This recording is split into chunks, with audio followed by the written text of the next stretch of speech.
Hi again. Hopefully you had a great week dissecting videos. Hopefully I didn't ruin the video watching process too much for you. But today we are going to talk about you putting your own videos together. So we're getting into the editing process. I'm not going to go a whole lot over exactly how to edit because it depends on which editing software system you're using. They're all a little bit different, and there's lots of tutorials and directions on exactly how your editing software works. But they're all pretty similar in how they function. Also too, important to note, you do not have to have a really fancy editing system to make a good video. Again, it's all about the shots that you get and how you put them together that really makes the video good. So you can use, if you're shooting on your iPad, use iMovie. It's a great editing system to use. Or if just on your PC, if you have Windows Movie Maker, that's also a great editing system to use. Both of those use the same type of features. I personally use Avid, now called Pinnacle Studio, both on my PC and on my iPad actually, because it lets you get a little more precise in the shots that you actually want to use and what you use. Now, the more professional editing systems are Adobe Premiere and Final Cut Pro. I personally like Pinnacle Studio because it's very user-friendly and quick to learn. It's also less expensive. But if you're already really into video and really want to step up your game, go with Adobe Premiere or Final Cut Pro. That'll kind of give you some more bells and whistles and a little bit more of an edge to add some things to that. So just real briefly, most editing systems will look like this. There's an area where your video clips are stored. There's a preview window where you can see your videos play. And there's what's called a timeline. That's the spot where you put your final product together. The idea is to take the parts of your video clips that you want and put them on the timeline. Once you have a series of those clips together in the order that you want, you have your video. So today, that is the task at hand. We're gonna get the clips that you want and put them together in the right order. So here's what we wanna think about when we are actually editing. First of all, every video has a story. So we're gonna talk about how to tell a story with your clips. Also, how to keep it interesting to the viewer and give them that experience of whatever story you are telling. And finally, how long should you take to tell the story?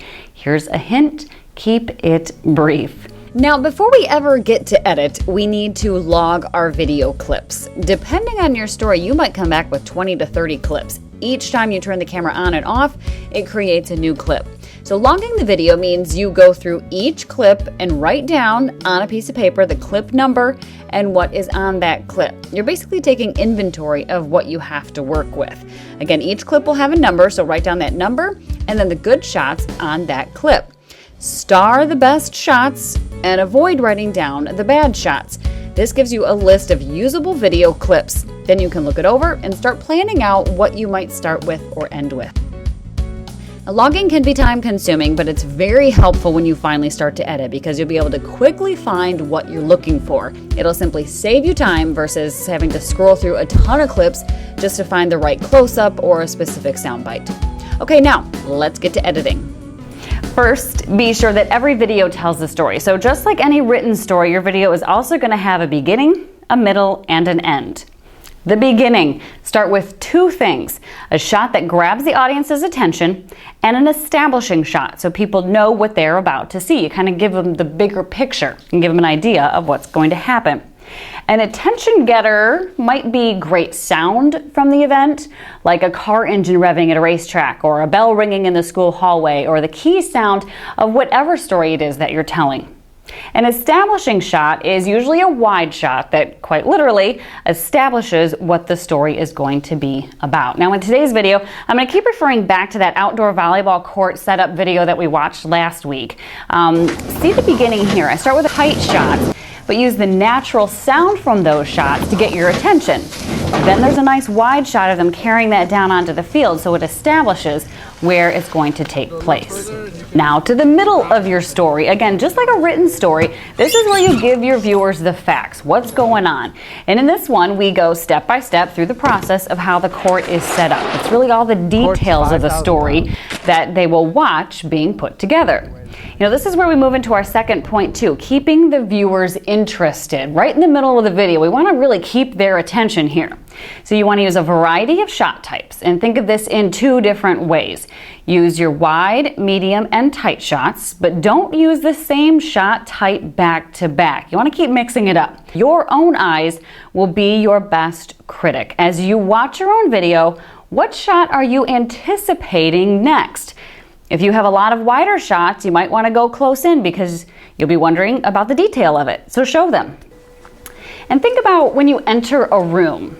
You naturally look at the whole picture first, a wide shot. Then you might focus in on a small area of the room, which is more of a medium shot. Then your eyes will look at the details of what's happening, a tight shot. You want to edit the same way, kind of how your eyes naturally look at whatever picture it is that you're showing. So you might want to then scan a wider view again and follow it up with more detail. So when you vary the shot types back to back and then couple those with the creative shots that you got, you're going to really turn out a very good video. And in addition to mixing up the shot types, you also want to think about maybe putting sequences or matched edits together. With matched edits, you put together a wide, medium, and tight shot of the same activity. That'll give the viewer kind of a gradual zoom in, but in 3 shots instead of an actual slow zoom. The change in shots keeps it moving quickly and your viewer interested. Now in a sequence, you vary the shot types to put one action together. Like here, it's a wide shot of him carrying the tape measure across the court. Then the next step in that action is a close-up. So you're putting that sequence of events together, but in different shot types to make it more interesting on the eye. So the next thing to keep your viewers' interest, use natural sound. Again, that's the sound that's actually taking place at the story that you're capturing. Here, it's the snapping of tiles together or grabbing them off the cart and laying them down. Those little pops of sound continually grab your attention and bring your viewers right back into the action as if they're watching it in person. Using those natural sound breaks, as they're called, also adds some variety and it keeps the video moving along and keeps it interesting. Listen to this sequence. But it took just over an hour.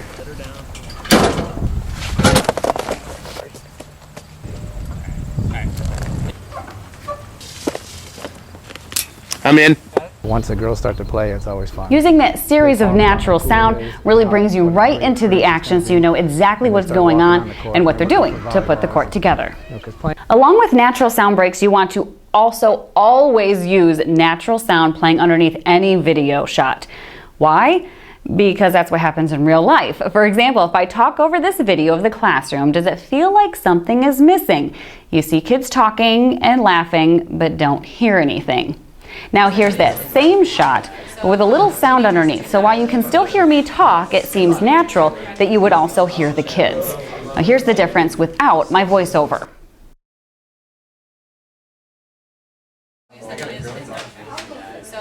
Teenagers do not get the information that they need. See the difference? You want to keep the story as natural as possible, and that won't be jarring to your viewer. Okay, now finally, making that story memorable. This is the ending. In this video, I used a soundbite from my interview that describes how special this experience is for volleyball players to get. I paired that with a dissolve between the empty court and the girls actually playing on that court later in the night. The impact of what he says and finally seeing kids on the court brings the story kind of full circle and ends it with a little tug on the emotion of the story instead of just looking at something of a construction site, then building it throughout the day. Once the girls start to play, it's always fun. They talk about how cool it is and what a great experience it's going to be, and they start walking on the court and they're looking for volleyballs. And, because playing outdoors is just something volleyball girls just don't get a chance to do. Okay, so let's review real quick. With the good shots that you already have, let's think about how to put them together to tell a good story, how to keep your viewers' interest, and also how to make it memorable. Use a variety of shot types and think about their order, and think about some sequences and match edits. Use natural sound to add to the experience of what's happening and keep the video moving and keep the attention of your viewer. And finally, make it memorable. Try to find a great piece of video or a soundbite to end it with that really will stay with your audience. It might be a kid smiling or laughing, or maybe it's clapping or a whistle blowing. Some natural ending or heartfelt ending will make it memorable and put a nice ending on your story. Okay, finally, we want to talk about the length of your video. And as I mentioned in the beginning, the hint was to keep it brief. And that's exactly what you want to do. You really don't want your videos to be long. People love watching videos. It will certainly grab their attention. But you just don't want to make it too long because then they won't want to watch it. So really anywhere from 30 seconds to maybe 2.5 minutes is about the length of time you want to keep your video to tell a good story. Now, if it's a really gripping material or if it's more of a tutorial, like this video is obviously longer than that, then your length can go a little bit more. But if you're just trying to capture a story and give people a glimpse of what's going on, stick to maybe 30 seconds to about 2.5 minutes. So next week, we'll talk interviews, how to frame up an interview, and some of the different ways you can conduct that interview. And by the way, if you want that video planner from last week, we were unable to get that link to the website, but just send me an email and I will send you on that PDF. No problem, you can keep it in your files for that. And if at any time you have any questions, don't hesitate to email me. I will be happy to answer them. So we'll see you next week. Until then, strong beginning, good middle, and memorable end. See you then.